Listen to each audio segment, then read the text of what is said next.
আন্তর্জাতিক যুব দিবস উপলক্ষে প্রথমবারের মতো জাতীয় নাগরিক পার্টির এনসিপির যুব উইং জাতীয় যুব শক্তি আয়োজন করতে যাচ্ছে জাতীয় যুব সম্মেলন 2025।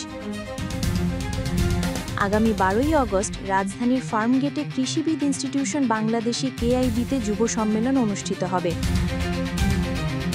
রোববার 10ই আগস্ট বাংলা মোটরে যুবশক্তির কেন্দ্রীয় কার্যালয়ে আয়োজিত সংবাদ সম্মেলনে সংগঠনের আহ্বায়ক অ্যাডভোকেট তারিকুল ইসলাম এই তথ্য জানান। সংবাদ সম্মেলনে জানানো হয়, জাতীয় যুব সম্মেলনে প্রধান অতিথি থাকবেন এনসিপির আহ্বায়ক নাহিদ ইসলাম। বিশেষ অতিথি হিসেবে উপস্থিত থাকবেন সদস্য সচিব আক্তার হোসেন, মুখ্য সমন্বয়ক নাসির উদ্দিন পাটোয়ারি এবং সিনিয়র যুগ্ম আহ্বায়ক সামান্দা শারমিন। এছাড়া বিএনপি, জামায়াত, গণ অধিকার পরিষদ, আমার বাংলাদেশ সহ দেশের গুরুত্বপূর্ণ রাজনৈতিক দল ও তাদের যুব সংগঠনের নেতারা অংশ নেবেন। যুবশক্তির সদস্য সচিব ডক্টর জাহিদুল ইসলাম বলেন, যুবদের প্রতিনিধিত্ব নিশ্চিত করার লক্ষ্যে এই সম্মেলনের আয়োজন করা হচ্ছে।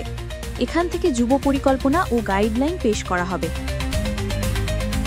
অ্যাডভোকেট তারিকুল ইসলাম জানান, দেশের প্রতিটি জেলা থেকে যুবশক্তির নেতাকর্মী, বিভিন্ন রাজনৈতিক দলের নেতা, নাগরিক সমাজের প্রতিনিধি, যুব সংগঠন এবং জাতিসংঘ ও আন্তর্জাতিক সংস্থার প্রতিনিধিরা এতে যোগ দেবেন।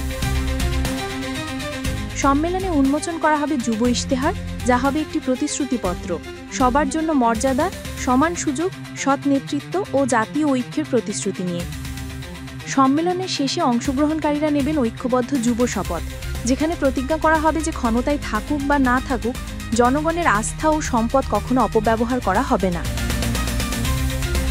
যুবশক্তির মুখ্য সংগঠক ইঞ্জিনিয়ার ফরহাদ সোহেল, সিনিয়র যুগ্ম আহ্বায়ক তিহিন মাহমুদ, সিনিয়র যুগ্ম সদস্য সচিব দ্যুতি অরণ্য চৌধুরী, যুব উন্নয়ন সমন্বয়ক খালেদ মোস্তফা, সিনিয়র সংগঠক ইয়াসিন আরাফাত সহ কেন্দ্রীয় নেতারা সংবাদ সম্মেলনে উপস্থিত ছিলেন।